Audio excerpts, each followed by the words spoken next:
킹앤아이 6번째 시간입니다. 삶과 죽음 그리고 삶과 죽음 그리고라는 제목으로 오늘 할 말씀 함께 나누고 싶습니다. 우리 열왕기서를 보면서 첫 시간에도 제가 나누었듯이 여러분과 함께 이 열왕기서라는 책은 북이스라엘이라는 나라가 아시리아 제국에 의해서 멸망당하고 또 남유다라는 나라는 바벨론 제국에게 이렇게 멸망을 당하게 돼서 남북이 분열된 북이스라엘 남유다가 각각 강대국들의 포로가 돼서 살아가던, 특별히 남유다가 바벨론 제국의 포로가 되어 있던 그때에 기록된 책이 바로 열왕기서입니다. 그러니까 저자는 포로 가운데 이 책을 쓰고 있는 것이죠. 저자는 한때 다윗과 솔로몬의 영광을 누렸던 그 이스라엘 왕국에서 바벨론의 종이라고 하는 스테이러스의 급추락이 있는 그런 이스라엘이란 나라, 우리가 어쩌다 이렇게 됐는가 라는 그 과거를 추적해 가면서 무엇이 문제인가 라는 그런 점들을 다 보여주고 싶었던 것 같습니다. 그래서 저자는 순종하면 축복받고 불순종하면 저주받는다 라고 하는 신명기에 나오는 내용을 바탕으로 신명기적인 이것을 보응의 신학, Retribution Theology라고 하는 보응의 신학이라고 하는 그런 신학적인 관점에서 이스라엘의 왕들의 이야기를 써내려가고 있습니다. 그래서 이제 역대지략에 이 왕이 어떻게 정치했고 이런 거 알려면 그거 보라고, 그게 이 저서를 쓴 목적이 아니라고 분명히 항상 밝히고 있는 것이죠. 왜 하나님 여호와 하나님의 선택을 받은 우리 민족 이스라엘이 이방 나라 바벨론까지 여기 유프라테스 강 너머까지 붙잡혀 와 있어 이렇게 고생하고 있으면서 살아가야 되는지 이해를 못하겠다. 그 고개를 절레절레 흔드는 사람들, 하나님이 살아계신 한 거야?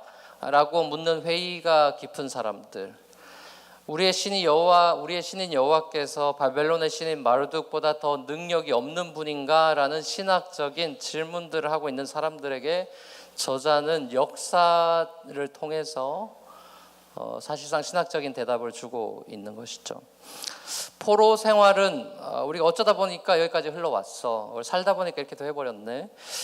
포로 생활이 어쩌다 보니까 우리 민족이 이렇게 돼버린 거야 라는 그렇게 이야기한다거나 그런 사건으로 기록을 한다거나 여호와가 마르둑 신보다 약해서 이렇게 된 것 같아 라는 이야기를 하고 싶은 것이 아니라 여호와는 분명히 당연히 살아계시고 공의로우신 분이라서, 그리고 더 나아가서 언약에 굉장히 페이프한 신실한 그런 사랑을 하는 하나님이라서 우리가 이렇게 된 거야 라고 주장을 펼치고 싶은 것이죠. 그래서 결국 열왕기서는 하나님의 주권이라고 하는, 우리 교회 종교적인 용어로 많이 쓰이는 하나님의 어떤 절대적인 주권, sovereignty라는 표현을 쓰지만 이렇게 좀 마음에 와닿지 않고 이해가 잘 안 된다 싶으면 그냥 absolute power, 절대적인 어떤 능력, 그런 absolute이란 단어로도 표현이 될 것 같아요. 절대적인 절대자, 하나님의 어떤 절대적인 존재성, 하나님의 주권, 그리고 공의, 의로운 것, 그리고 사랑이라고 하는 성경의 큰 신학적인 주제를 담고 있는 책이 열왕기서입니다. 하나님의 주권적인, 간단하게 말하면 결국 이 저자는 주일학교식으로 얘기한다면 저자가 얘기하고 싶은 것은 포로 생활은 하나님의 뜻이다. 포로 생활은 하나님의 뜻이다. 하나님의 주권적인 뜻이고 공의로운 결정이며 사랑의 징계다, 이런 얘기를 하고 싶은 거죠. 하나님이 이스라엘의 실제적인 영원한 왕이라는 것을 수많은 왕들의 이야기를 쭉 써내려가면서 계속해서 사실은 똑같은 얘기를 하고 있는 것입니다. 이스라엘의 왕들이 권력에 눈이 어두워서 자기 위의 왕, 이스라엘의 진짜 왕을 무시하고 말았고, 그 결과는 한 개인의 왕 한 사람의 죽음은 물론이거니와 국가적인 어떤 전쟁이라든지 전쟁이 그치지 않았다 이런 표현들이 계속 나오죠. 그 결과는 전쟁이고 나라의 패망이라는 사실을 저자는 적나라하게 보여주고 있습니다. 이런 맥락에서 이번 열왕기 시리즈 설교 제목인 킹의 나이에서 킹은 열왕기서에 나오는 왕을 얘기하는 것이 아니라 하나님이시고요. 궁극적으로는 이 땅에 인간의 몸을 입고 이 땅에 왕으로 임하신 King of Kings, 왕중왕이신 예수 그리스도를 가리키는 킹입니다. 열왕기서의 신학적인 관점이라고 할 수 있는 신명기적인 관점, 우리가 어떻게 해석하고 볼 것인가, 이 질문을 이쯤에서 하고 넘어가면 이 시리즈 중간쯤에 하면 좋겠다 싶은 생각이 많이 듭니다. 왜냐하면 이것이 우리 삶과 굉장히, 신학이라는 것은 우리가 동떨어지는 것이 아니라 신학은 우리의 일상 속에서 어플라이 되는 것이 신학이기 때문에 이런 질문은 굉장히 중요한 질문이죠. 순종하면 축복, 불순종하면 심판이라는 것은 성경 전반에 걸쳐서 타고 흐르는 중요한 신학적인 사상임에는 틀림이 없습니다. 하지만 열왕기서가 결국 이렇게 여기 포인트로, 뷰 포인트로 이렇게 이야기를 하고 있지만, 열왕기서는 성경의 마지막 책이 아니죠. 열왕기서는 오픈 엔딩으로 끝나는 책이죠. 열왕기서는 사실상 아직 끝나지 않은 이야기죠. 그러니까 이 열왕기서는 당연히 끝난 전체 드라마의 한 부분이기 때문에 전체 관점에서 재조명이 되어야 되는 것이죠. 다시 말하면 신약적인 관점에서 다시 재해석되어야 합니다. 그러니까 열왕기서가 단순히 순종하면 축복, 불순종하면 저주라는 이런 차원에서만 이 책을 사실상 해석할 수는 없는 것이죠. 이 부분은 이제 결론에 가서 제가 좀 더 다루기로 하고요. 우선 오늘 본문부터 좀 들여다보면 좋겠습니다. 오늘 본문도 신명기적인 관점에서 여로보암 집안의 몰락이 기록되어 있습니다. 여로보암은 자신을 왕으로 삼으신 하나님의 주권적인 은혜의 선택을 이제 받아서 왕이 됐는데, 그것을 무시하고 자기 마음대로 황금 송아지 2마리 만들어서 하나는 베델에 하나는 단에 각각 제단을 만들어서 온 이스라엘 백성들의 마음을 여호와에게서 뺏어서 우상에게 갖다 바치게 하는 그런 장본인 노릇을 했습니다. 그건 하나님 보시기에 악한 왕의 전형이 되어서 여로보암이 죽은 이후에도 여로보암의 이름은 모든 왕들의 이야기 속에서 계속해서 반복해서 나오는 그런 최악의 이름이 되고 말았죠. 자, 오늘 본문은 여로보암의 죄로 인해서 진노하신 하나님께서 그 집안에 내리실 재난에 대한 아이야 선지자의 예언이 주를 이루고 있습니다. 여로보암은 성경에 나오는 회개할 기회를 놓친 사람들의 전형이라고 할 수 있습니다. 회개할 기회를 잃어버리고 놓쳐버렸다 라는 말은 죄 짓고 회개하면 되지 이렇게 생각하는 사람들은 이 회개할 기회를 잃어버렸다는 것이 이해가 잘 안 될 텐데, 회개할 기회를 잃어버린 사람들이 무수히 많죠. 회개할 기회를 잃어버렸다라는 말은 하나님으로부터 완전히 등을 돌려버려서 더 이상 돌아올 수 없는 강을 건너버린 사람들을 말합니다. 이들의 특징이 뭐냐? 이 완전히 가버린 사람들, 이제 배교라는 단어, 어파스타시라는 단어를 쓰죠. 그래서 포로웨이하고 배교에까지 빠진 사람들, 예수님 오시기 전에 배교가 더 많아질 거라 이런 말씀도 많이 있습니다만, 아무튼 이런 건널 수 없는 강을 건너버린 사람들, 자, 이 사람들의 특징은 사실상 스스로 회개하지 않는 사람들을 의미합니다. 마음이 서서히 딱딱해지고 완악해져서 이제 신학적인 표현을 쓴다면 양심의 화인을 맞아서 양심이 무감각해지고 죄져도 이제 아무렇지도 않고 하나님에 대한 두려움 자체가 없어져 버린 사람들을 의미합니다. 성경에 이제 이런 인물들은 굉장히 많이 나오는데요. 출애굽기에 나오는 바로왕, 이집트의 바로왕이 그 대표적인 인물일 것입니다. 하나님의 10가지 심판을 눈에 보고도 회개하지 않죠. 우리 같으면 한 번만 벼락 내려도 떨려가지고 회개할 것 같은데, 벼락 정도로는 눈 하나 깜짝 안 하는 왕이니까요. 회개하지 않고 오히려 마음을 더 완악하게 딱딱하게 먹는 바로왕을 보지 않습니까? 자, 오늘 본문도 비슷해요. 여로보암의 삶에 지금 큰 위기가 왔죠. 아들이 지금 죽을 병에 걸렸습니다. 아비야가 심한 중병에 걸렸다고 패스지가 시작이 되고 있죠. 애가 병들어 누웠다라는 얘기는 그냥 뭐 감기 걸려고 열이 고열이다 이런 얘기가 아니라 고대 이제 애가 병 걸려 누웠다는 소리는 거의 죽을 병에 걸렸다는 얘기죠. 자, 그런 상황에서 여로보암이 의사를 찾지 않고 예언자를 찾으러 아내를 변장시켜서 보내는 그런 장면이 나오지 않습니까? 이런 걸로 봐서는 모든 의사들이 손을 들었다고 볼 수가 있는 것이죠.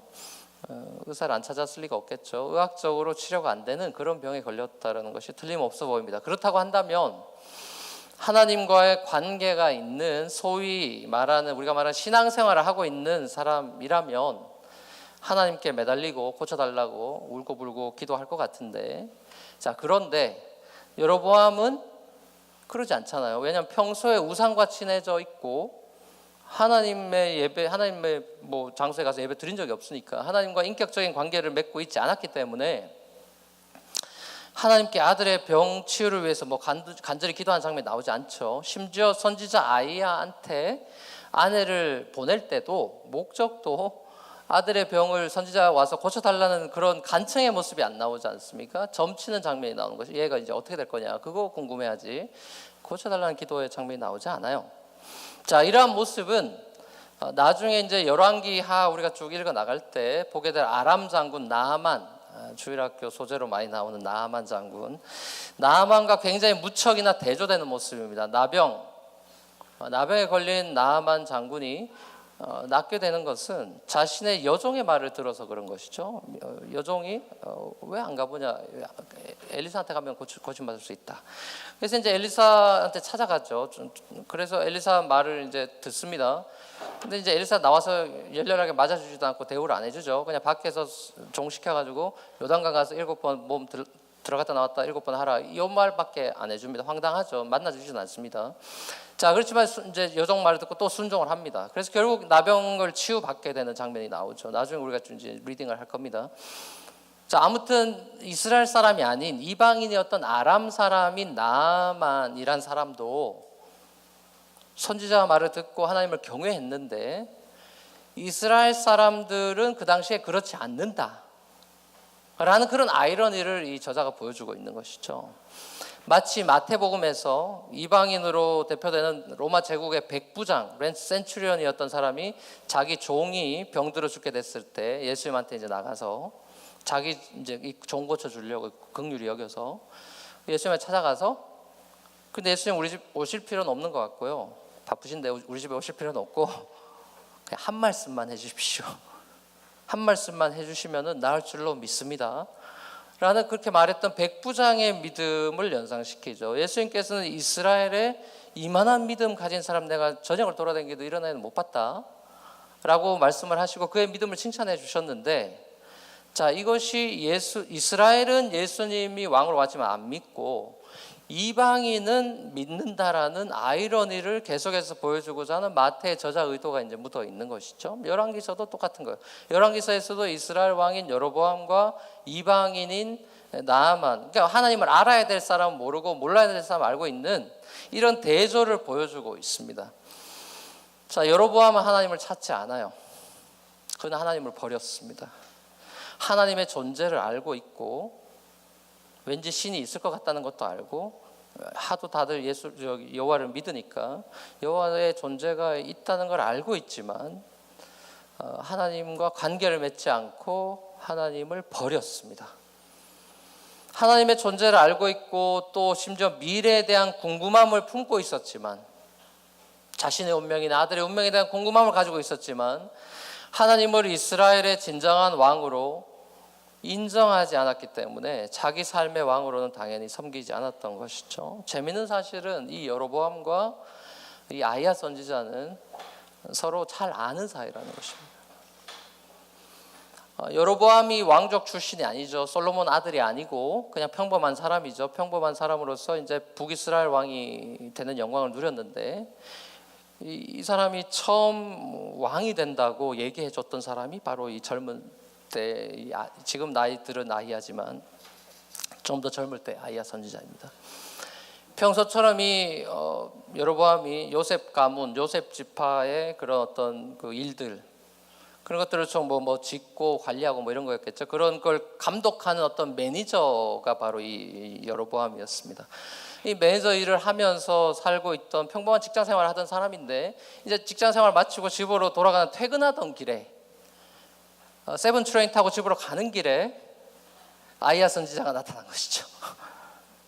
그래서 생뚱맞게 전철 안에서 당신 왕 될 거라고. 그게 요즘 같으면 이제 감이 없나 본데, 여러분 집으로 이제 퇴근하고 여러분이 뭐 6번 타고 집으로 가는데, 제가 갑자기 전철에서 목사님, 그래서 어디 가세요? 하다 만났어요. 근데 제가 여러분 붙잡고, 너 다음 텀에 트럼프 이기고 왕이 될 거야. 자매한테 그런 얘기를 해주면 미국의 최초의 이제 여성 대통령이 이제 나오는 건데, 코리안으로 그것도 나오는 거죠. 너 이제 왕이 될 거다. 대통령이 될 거다. 거의 그 수준이죠. 거의 그 수준이에요. 그래서 이 여로보암이 그렇게 얼떨결에, 근데 그 사실 11장 자세히 보면 부지런했다, 이런 성실함이 어떤 모습이 보이는데요. 그래서 아무튼 왕으로 삼았는데, 그래서 정말 하나님이 왕으로 만들었습니다. 이스라엘 왕은 철저하게 하나님이 픽업하고 세운다는 걸 엿볼 수 있는 장면이죠. 하고 싶다고 되는 게 아니죠. 그때 이 아이야 선지자가 여로보암에게 해줬던 말이 있습니다. 왕 되기 전에, 왕 되고 나서 해준 얘기가 아니라 너 왕 될 거다 이러고 나서 해줬던 얘기가 있어요. 자, 이런 걸 이제 가슴에 새겼어야 될 텐데 여로보암이 아마 흘려 들었던 모양입니다. 자, 열왕기상 11장 37절에 39절 같이 한번 읽어보겠습니다. 시작. 여로보암아,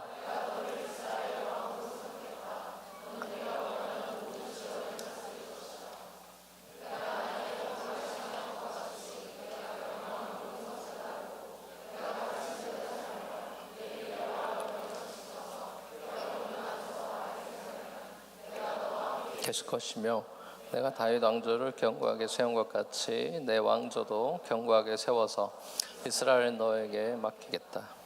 솔로몬이 지은 죄 때문에 내가 다윗 자손에게 이러한 형벌을 줄 것이지만 항상 그러하지는 않을 것이다. 아멘. 예. 자, 보세요. 여기 보면은 비슷한 얘기가 나옵니다. 다윗처럼 살아라.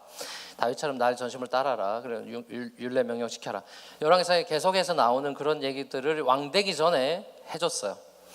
왕 되기 전에 평범한 삶을 살고 있던 여로보암이 하나님의 선택을 받아서 왕이 되는 영광을 누렸지만, 그는 하나님이 주신 이런 놀라운 기회를 잘 선용하지 못했습니다. 자신의 권력을 휘두는데 악용을 했죠.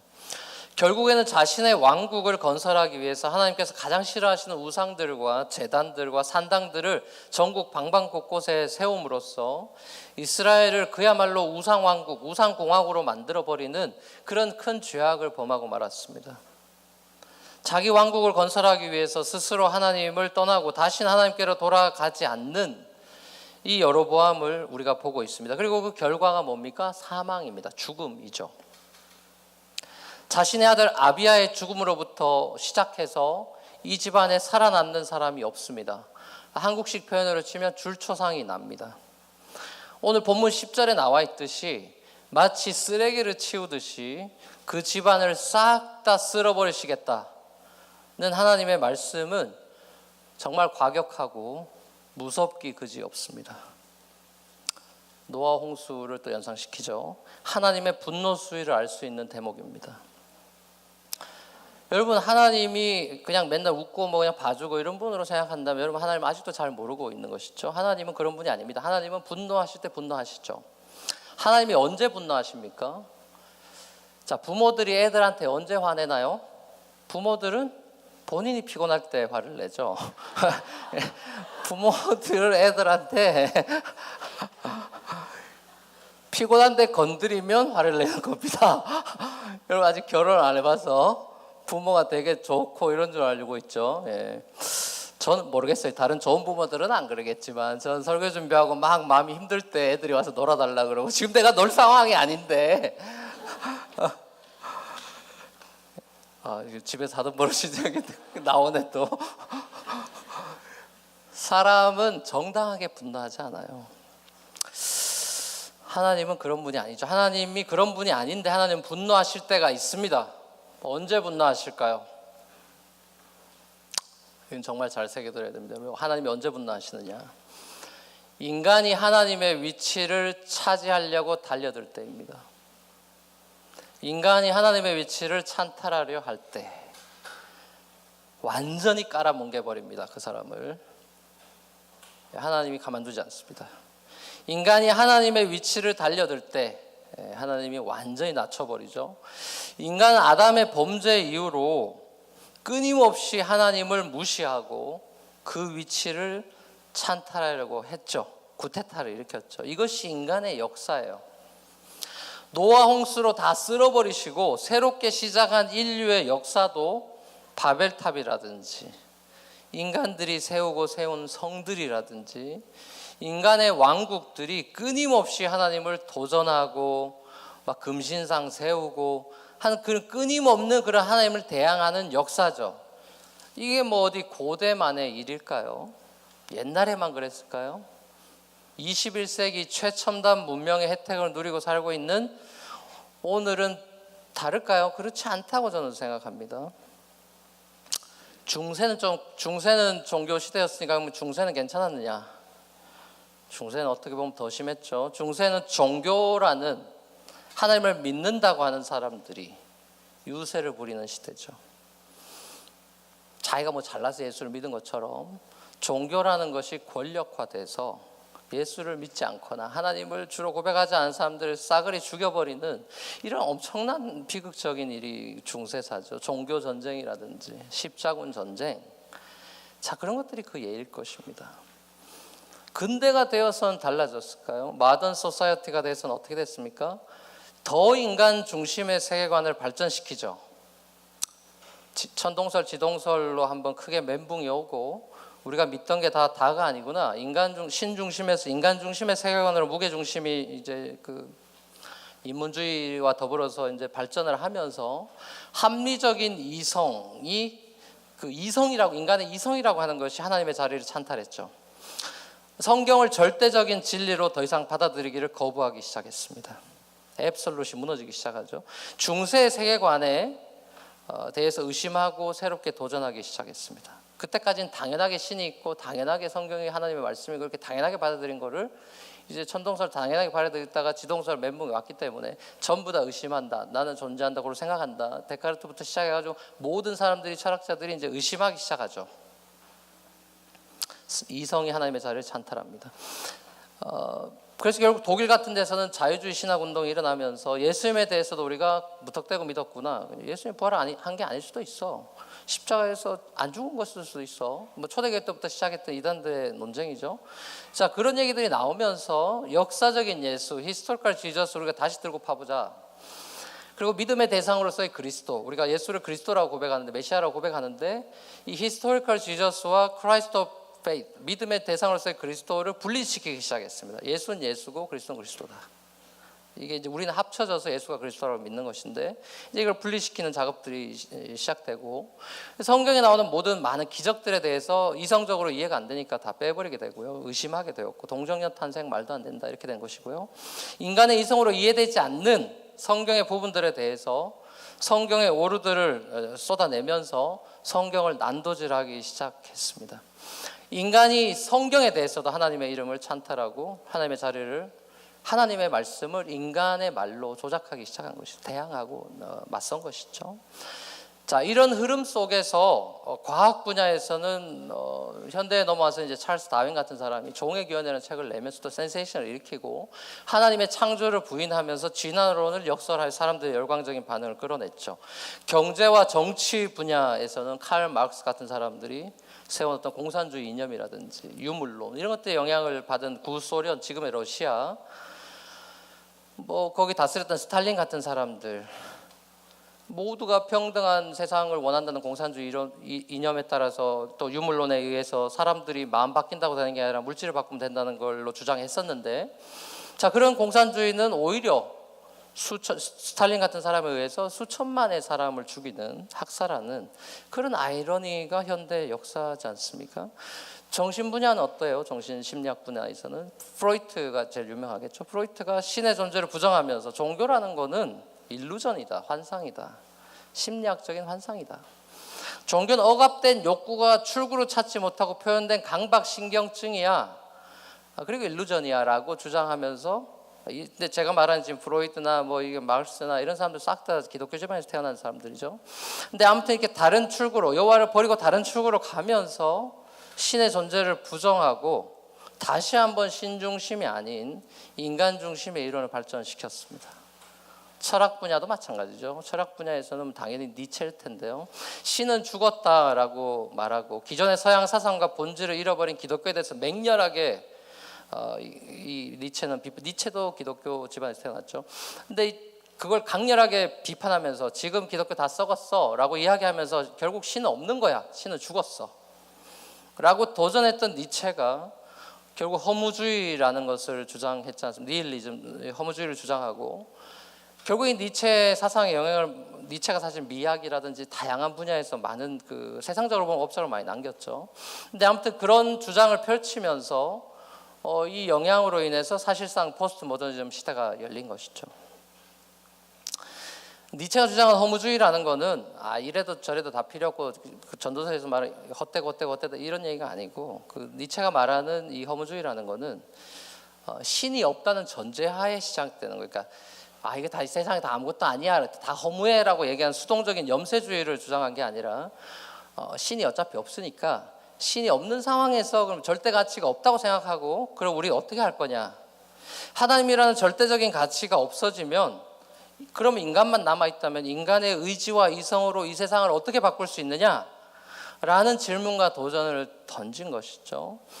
그러니까 결국 니체도 하나님의 자리를 인간이 찬탈할 수 있다라고, 그리고 찬탈하도록 포문을 연 것이죠.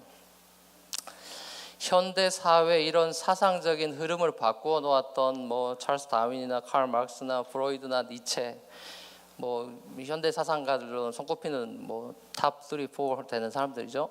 이 사람들도 결국은 신본주의가 아닌 인본주의적 세계관을 주장했던 사람들이고, 이 사람들의 주장의 결과는 결국 인간을 하나님으로부터 더 멀어지게 만드는, 참된 인간으로부터 오히려 더 디휴머나이즈 되는 그런 아이러니컬한 결과를 가져왔다는 것이죠.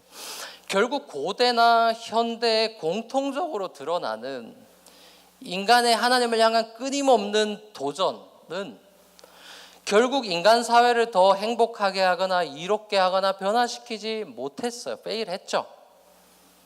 공산주의는 오히려 더, 아까 제가 예를 들었듯이 스탈린 같은 사람은 오히려 더 많은, 지금 뭐 중국도 마찬가지로 다 사람 죽이는 도구밖에 더 됐나요? 더 세상을 이렇게 하고 있나요? 북한이나 이런 공산주의 체제가 그렇게 못하잖아요. 오히려 죽음을 초래하고 있습니다. 성경에 나오는 이스라엘의 역사나 인류의 모든 역사들을 살펴볼 때 결국 우리가 정치 분야에서든 뭐 경제 분야에서든 예술 분야에서든 뭐 음악이든 뭐든 다 이제 그 이론들을 살피고 끌어모아 봐도 결국엔 딱 마주설 수밖에 없는 깔때기와도 같은 핵심 하나의 메시지가 거기서 종합적인 게 나오죠. 모든 학문에서 모아지는 게 하나밖에 없죠. 하나님을 떠난 인생의 최후는 죽음이다. 여기서 벗어날 수가 없습니다. 영원한 진리죠. 하나님을 떠난 인생의 최후는 죽음이다. 이게 이제 결론이에요. 핵심 메시지죠. 열왕기서도 결국 요 얘기하는 겁니다. 이게 바로 성경에서 말하는 죄의 삭은 사망이라는 의미고요. 선악과 따먹으면 정령 반드시 죽으리라는 하나님의 엄중한 경고의 메시지입니다. 모든 인간은 죽어요. 그리고 그 죽음은 죄 때문입니다. 사실상. 이거 지금 뭐 거짓말해서 죽는다 이런 얘기를 하는 게 아니라 모든 인간은 죽습니다. 그 죽음의 이유는 죄입니다. 죄가 뭡니까? 하나님을 대항하고 떠나버린 것이 죄죠. 죽음은 이 지상에서 우리가 경험하는 가장 슬픈 일입니다. 사랑하는 사람을 떠나보낸 사람은 무슨 말 하는지 알 겁니다. 죽음은 가장 비참한 것이고 비극이에요. 사람은 죽음 앞에서 그야말로 아무것도 할 수 없습니다. 죽음 앞에서는 그 어떤 인간도 작아질 수밖에 없습니다. 그리고 죽음은 역설적이게도 인간에게 삶을 교훈해 주죠. 정작 살아갈 때는 삶을 잘 몰라요. 하지만 죽음 앞에서는 삶의 소중함을 새삼 느낍니다. 정현종 시인의 방문객이라는 유명한 그 시의 첫 소절처럼 사람이 온다는 건 사실은 어마어마한 일이죠. 한 사람의 인간으로 살아간다는 것은 온 우주가 동원되는 일입니다. 아담을 위해 6일 동안 온 우주는 준비되어 있었습니다. 한 영혼이 천하보다 귀하죠. 인간의 인간됨, 인간의 소중함이라고 하는 것은 인간 자체에 있지 않고 인간의 인간됨과 소중함은 인간이 그를 지으신 하나님의 형상을 닮은 존재이기 때문에 소중한 것이죠. 인간 자체가 가치 있는 것이 아니라 인간을 하나님의 형상으로 지으신 하나님의 절대적인 가치가 우리에게 들어와 있기 때문에 인간은 소중한 것이죠. 하나님 인간의 코에 생기, 루하를 불어넣으셔서 리빙 소울이 되게 하셨습니다. 인간의 생명은 오직 하나님으로부터만 오는 것이죠. 인간이 인간의 생명을 창조할 수 없잖아요. 인간 복제가 가능하지 않나요, 목사님? 인간 복제가 혹 가능할런지 몰라도 영혼은 창조할 수 없습니다. 인간에게 루아흐는 없잖아요. 죄의 결과인 죽음 앞에 우리가 무기력하고 아무것도 할 수 없는 그런 인간에게 죄의 삭은 사망이고 정말 이 세상에 소망이 없구나. 죄의 결과인 죽음 앞에 정말 무기력해질 수밖에 없고 돈이 아무리 많든 아무리 지위가 높든 왕이든 뭐 아무 소용이 없는 죄의 결과인 죽음 앞에 정말 한없이 무력해지고 아무것도 할 수 없는 초라한 인간에게 좋은 소식이 있습니다. 바로 인간이 죽어도 살 수 있다라는 소식입니다. 부활의 소식이죠. 하나님은 어떤 인간도 풀 수 없는 죄의 문제를 해결해 주시기 위해서 당신의 아들 예수 그리스도를 이 땅에 보내셨습니다. 그리고 그 아들이 아무런 죄 없이 십자가에 매달려 죽임을 당하도록 허락하셨습니다. 인간의 모든 죄에 대한 엄중한 심판을 자기 아들에게 내리셨고, 예수를 자신의 구세주와 주님으로 영접하는 사람은 누구도 죄를 영원토록 누구나 그 죄를 하나님과 멀어졌던 죄에 대한 대가를 치르지 않고, 대가를 예수님이 다 이미 치렀기 때문에 그 죄를 영원토록 용서받도록 해주셨습니다. 정말 어메이징한 것이죠. 그리고 하나님께서 그들을 영원토록 의롭게 깨끗하게 해주겠다고 약속하며 보장으로 성령을 보내주셨습니다. 우리가 아까 제1문에서 문답했듯이요, 성령을 보증으로 주셨다. 그리고 더 나아가서 죄의 결과인 죽음에 대해서도 하나님께서는 자신의 아들 예수 그리스도를 죽음에서 부활시키셔서 부활의 첫 열매가 되게 하심으로써 예수님을 구주로 영접하고 믿는 모든 성도들 또한 죽음에서 해방시키는 부활의 새 생명의 선물을 보장해 주셨죠. 자, 이 말의 의미는 무엇일까요? 이 십자가와 부활이 왜 그토록 중요합니까? 이 복음의 의미가 무엇입니까? 자, 이것이 무슨 의미냐? 이제 우리 인간이 스스로를 구원하기 위해서 노력할 필요가 없다라는 의미입니다. 이제 우리 인간이 우리 스스로 이 세상을 행복하기 위해서 혹은 나 자신을 구원하기 위해서 우리 인간이 인간에게 소망을 주기 위해서 할 수 있는 그 어떤 노력도 의미가 없다라는 것이에요. 자, 오해가 없기를 바랍니다. 아, 살아가는 게 다 의미가 없구나. 지금 그런 수동적인 염세주의를 얘기하는 것이 아니라, 니체를 빌린다면 능동적인 염세주의라면, 능동적인 허무주의라고 봤을 때 기독교는 능동적인 허무주의가 아니라 능동적인 낙관주의죠. 왜냐하면 그리스도가 다 이루셨다는데요.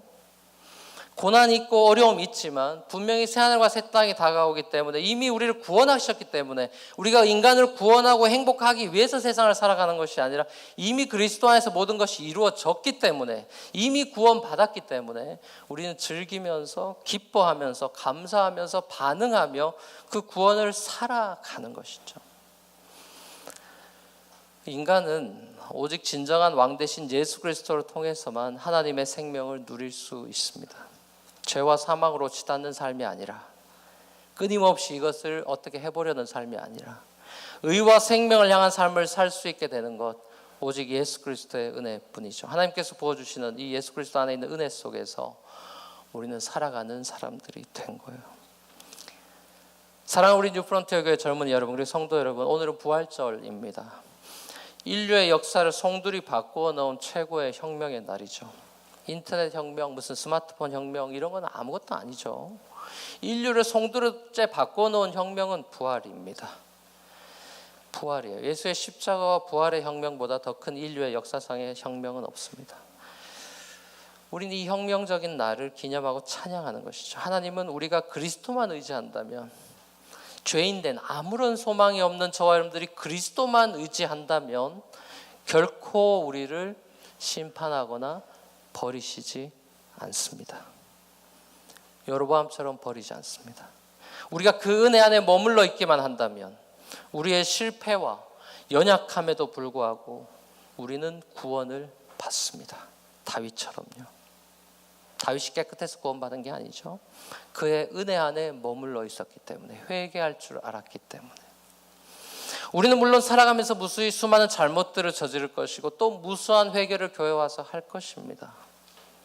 하지만 이미 우리의 모든 죄는 미래 지을 죄까지 그리스도 안에서 해결이 되었습니다. 이게 복음이죠.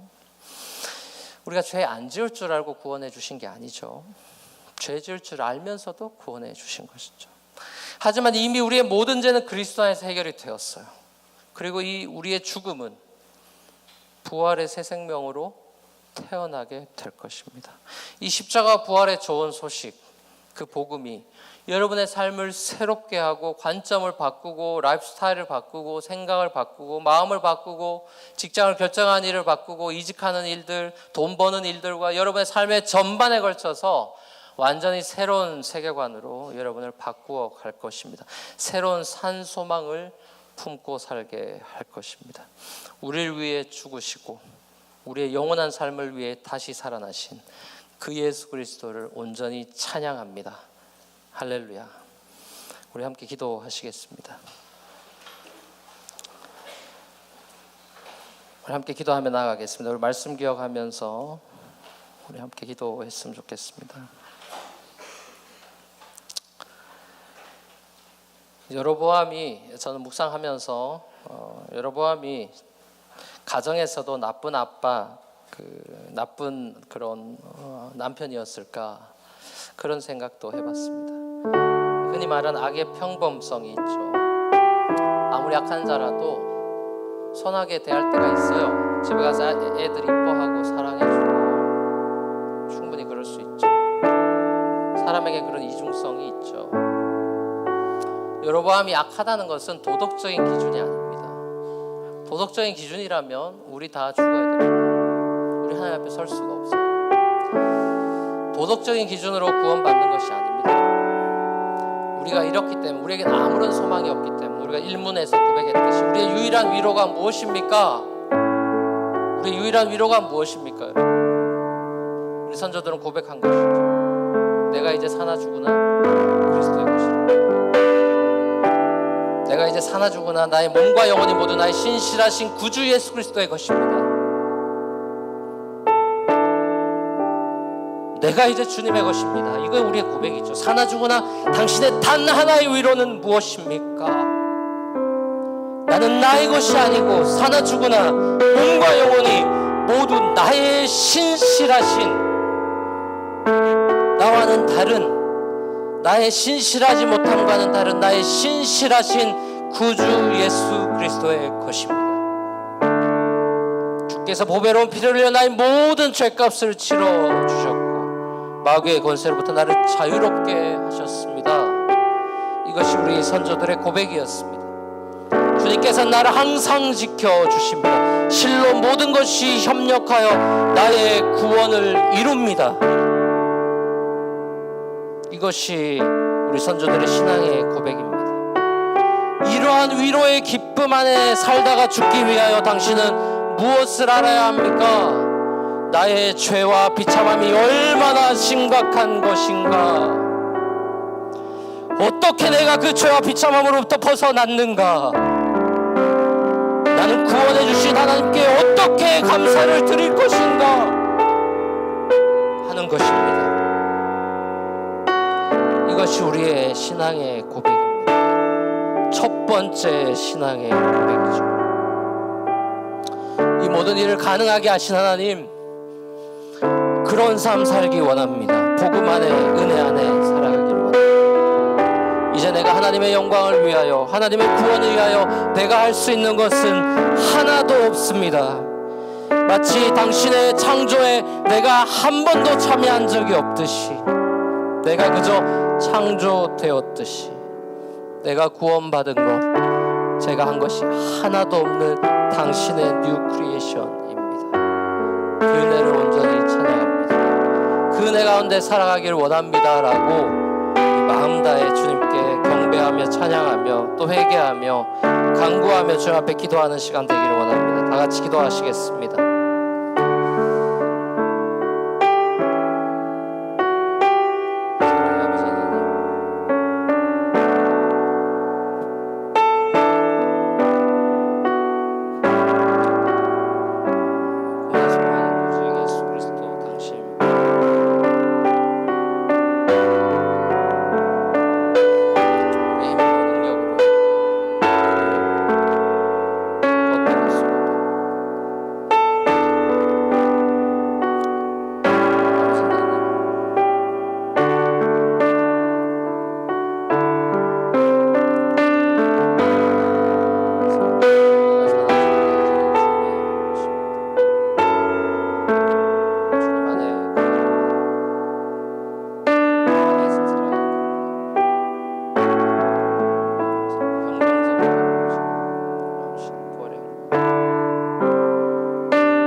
한없이 자비로우시고 은혜가 풍성하신 하나님 아버지,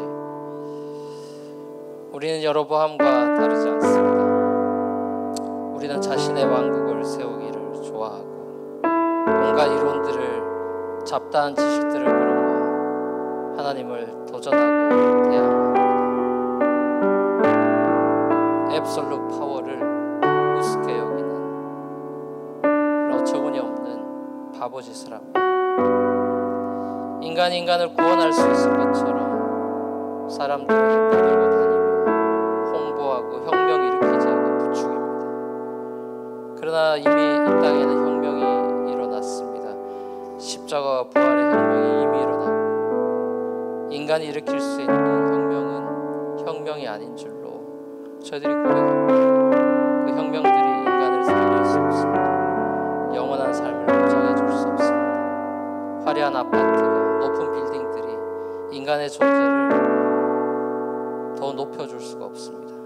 삶의 존재 가치를 더 아름답게 할 수가 없습니다. 이 세상의 어떤 이념도, 어떤 물질도, 어떤 가치도 그리스도에 비하면 다 배설물 겁니다. 아버지 하나님이여, 더 높은 가치를,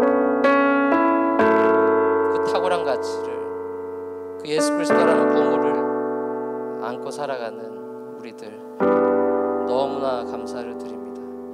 우리도 소망이 없던 절망의 사람들이지만 예수의 십자가 부활로 우리의 영혼을 부활시켜 주시고 하나님을 알게 하시고 그리스도를 알게 하셔서 우리의 삶이 완전히 새로운 방향으로 영생의 삶으로 시작하게 하신 주님의 은총을 찬양합니다. 우리의 삶 가운데 하나님 깊숙이 임재해 주시고 인도하여 주시고 성령의 인도하심을 받아 날마다 우리의 삶 속에서 내가 사나 죽나 온전히 나는 주님의 것입니다라는 그런 온전한 신앙의 고백으로 주님 오실 때까지 살아가는 신실한 그리스도 안에 들어있는 구원받는 우리 뉴프런트 교회 성도들 다 될 수 있도록 축복하여 주시옵소서. 주님께 모든 것 감사 찬양 드리옵고 살아계신 예수 그리스도